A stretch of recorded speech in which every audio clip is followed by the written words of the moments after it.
menciptakan lapangan pekerjaan itu tujuan. Caranya bagaimana?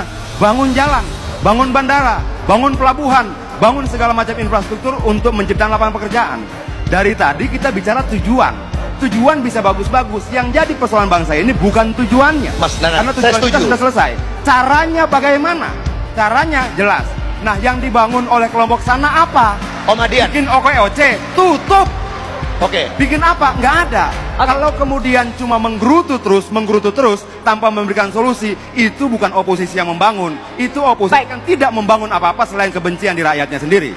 Ya. Berhentilah menyebarkan kebohongan. Berhentilah membodohi rakyat.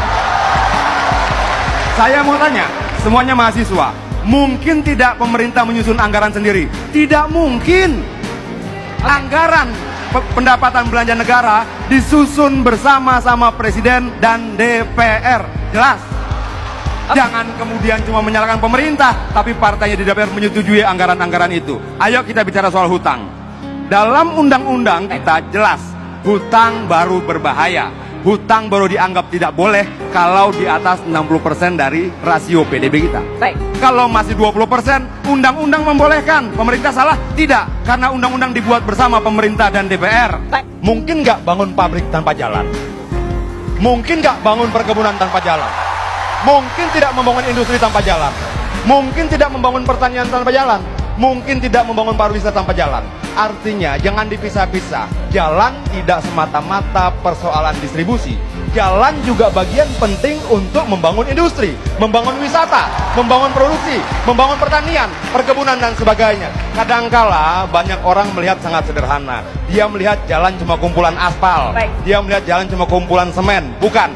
Jalan adalah arah media membangun peradaban dan lapangan kerja. Ya. Tempe setipis ATM itu hoax.